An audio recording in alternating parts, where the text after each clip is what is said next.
Well, it's time to welcome, in a way, into the studio Bizzle, our Uncle Bizzle, Blaine Fowler. Okay, then. Dual threat analyst. Hey, Blaine, tell me you're a Snoop Dogg fan and you're on board for the studio Bizzle. Oh, for shizzle. That just happened on BYUtv. That just happened. Yeah. Oh, great stuff. That's what Uncle B stands for, Uncle Bizzle. Yes. For shizzle. We're here for it. He is the dual threat analyst, football and basketball. We're talking football clearly with BYU out to another 3-0 start, Blaine. We were just talking, statistically, it's hard to argue that BYU is a better team than they were last year. We're talking about the eye test as well. What would you add to the conversation that makes you think, okay, this team is clearly better than last year's team? Yeah, there's some things that you can watch that really are independent of how good the team or how good the competition you're playing is. And one of those, especially on the defensive side, is how often are they out of position? How often are they not gap sound? Because last year we'd watch games, and it didn't matter who the opponent was. There were times when people get gash BYU in the run game or have an open receiver that's wide open, and we'd go back and look at the film and go, oh, that's not a physical thing. They're not where they're supposed to be. So somebody's out of the gap. They didn't trust the person next to them. They decided to go try to make a play on their own.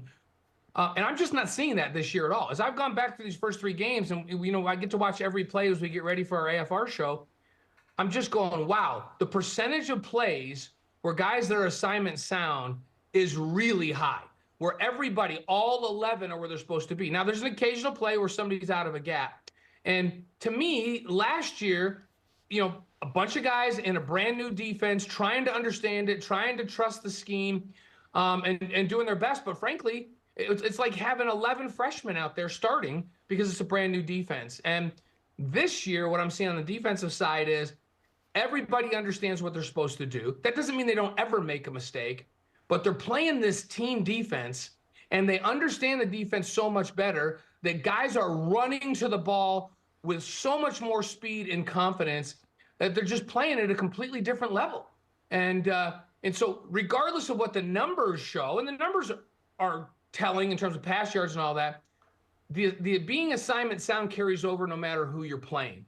So that's a big difference to me on the defensive side. And then the offensive side, I see more confidence in Jake. There's some times that he's going to make some decisions that you go, oh, I wish he wouldn't have done that, or I wish his feet were better on this one. But the receivers are running better routes, getting better separation, because I think they have confidence in the offense as well. So many transfers last year, and there were times when the quarterback would call an audible and the receivers would look at each other like, what route do I run on this one? And they didn't have the answer for one another. So to me, that's the biggest difference on both sides of the ball is a year of experience for the guys on the offense, in this offense, and then everybody having a full year and another spring ball in Jay Hill's defense. And I think this defense has a chance to be really, really good this year. There's a part of the fan base that's like, hey, we ride with Retzlaff. There's another part that is like begging for Gary to get in there after that first pick, despite Jake playing a great game where he's the fourth highest P4 quarterback rating among PFF ratings. So talk to us about what you've seen from Jake and his growth and his development as a starter through 3 games so far. Yeah, I love what we did in the first game. Competition level was really low, right? And in the second game, competition level really, really high, and he had a couple of lapses in decision making, like the play where he tried to roll out and then make a play when he was already in the grasp and the ball got batted and that was picked off. There's just a couple of plays. The one play where he threw the interception to the defensive lineman, that's a kind of tough one. You'd like to have him have a little more awareness, but that one, the guy was like a jack-in-the-box coming up off of the ground. So, but in the Wyoming game, I saw none of that. I thought that his decision-making was really good. And you can say, well, he threw a pick early. He did not throw it to the wrong receiver. Like, if I was in the game, I would have thrown it to the exact same receiver. I hope I would have gotten a little more on the ball, and I would have thrown it a little higher and out to the pylon, right? But you don't throw the ball perfect every time. You're going to throw some interceptions when you're off just a little bit on a throw. It's a little underthrown or, those kinds of things. You can live with those. That pick, I'm completely fine with that pick because he threw it on time to the right receiver. He just underthrew it a little bit. You're going to have those. You're like NFL starting quarterbacks are going to have those. So I didn't see anything in that Wyoming game that said to me, man, you got to get him out of here. He got his feet not quite right a couple times on throws, and the throws were off. That's something that's very fixable. And as he gets more confidence and patience in the offense, you hope that the feet will follow. When he has calm feet and his footwork is good, where he strides to the receiver and gets his hips open to the receiver, he's accurate. The times he's not accurate is when he's throwing with his feet parallel, or he gets his feet get a little happy. Those are things you work on with a young quarterback in this offense. The same things they had to work on with Steve Sarkisian his junior year. They had to work on with John Beck his sophomore year. The same thing they had to work with Zach Wilson on his sophomore year. Like people forget. There was a time with John Beck when he was first playing, I was like, my goodness, every time he touches it, he fumbles it. Like literally every time they touch him, the ball's on the ground. I don't know if this guy can play, but they had some patience with him. And by the time John Beck was a senior, I don't know if anybody was more efficient that's ever played this game at BYU at that position than John was his senior year. He was phenomenal, right? So there has to be some patience with him to let him grow into this. Blaine Fowler is on BYU Sports Nation. Critics will also point to he missed Darius Lassiter open twice when what could have been scoring plays, and another pass should have been intercepted. And sometimes he struggles with ball security when he's running. Blaine, what would you say to those fans as maybe you encourage them to be more patient and we continue to roll with Retzlaff? Yeah, like if he starts to digress, that's a whole different story. But if he's on an upward trend, then I think that's fine. I think if you go back and look at those plays, you're going to go right back to what I just talked about, and he's throwing with his feet parallel or whatever. It's interesting. Had a really nice visit with Gifford Nielsen last night. Pretty good player, if you guys remember, right? He's all right. College football Hall of Famer, and was a starting quarterback in the NFL. He said an interesting thing, because he and I got talking about footwork and like how that makes a quarterback. And everybody says quarterbacks are built from the ground up, and we talked about Jake a little bit. And Giff said that when he was at BYU, Doug Scoville, who one of the greatest quarterback coaches and offensive minds in the history of the game, like just phenomenal. He changed the game. Roots to the West Coast offense can come right back to Doug Scoville and BYU in like 75, 76 when Giff was there.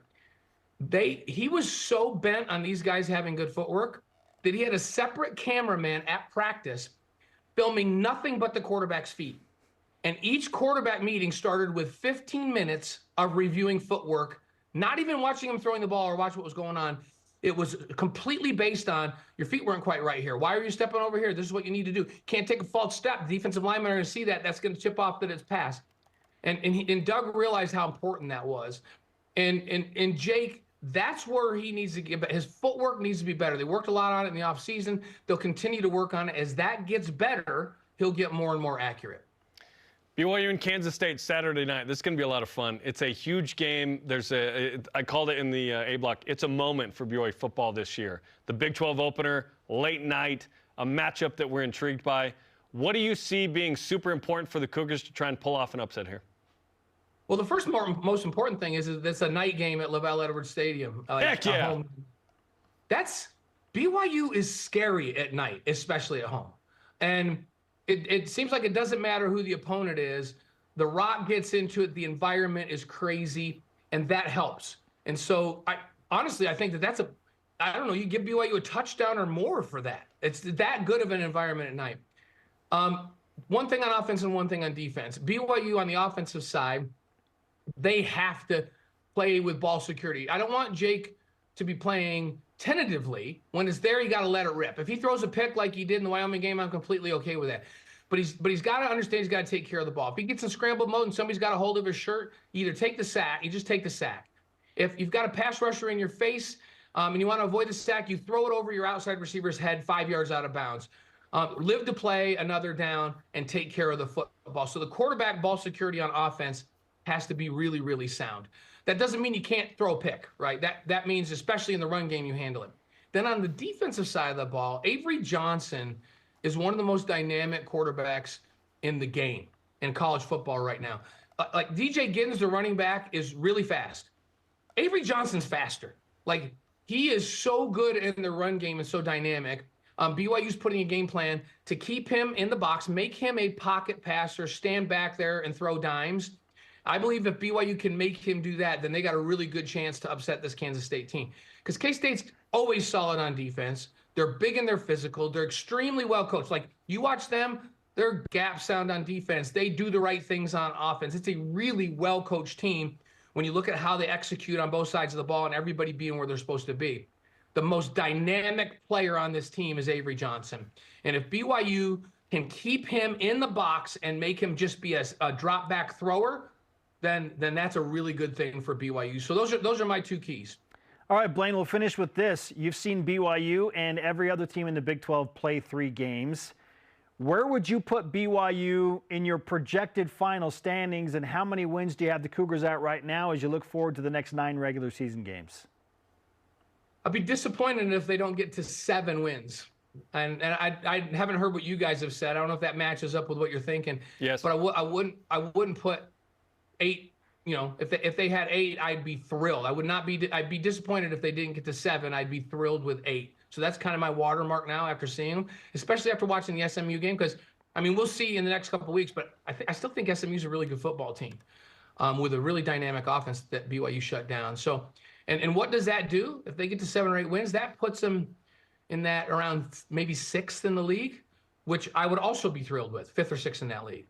And then if they catch fire and get going, then who knows? You have a special season. But if that season progresses, it's kind of like who stays healthy, who doesn't. You know, teams, you know, that have really dynamic players like Oklahoma State. Man, I love the way they're playing on offense right now. But does Bauman stay healthy? Does Ollie Gordon stay healthy? If they both stay healthy, I can see Oklahoma State win in the league. If they don't, then they're right back in the middle of the pack. So a lot depends on who stays healthy as the season progresses. But right now, that's where I see BYU. Great stuff. Uncle Blaine, Uncle Bizzle, Uncle B, whatever you want to call him. He delivers on a consistent basis. Thanks, Blaine. Good to see you guys. Talk to you later.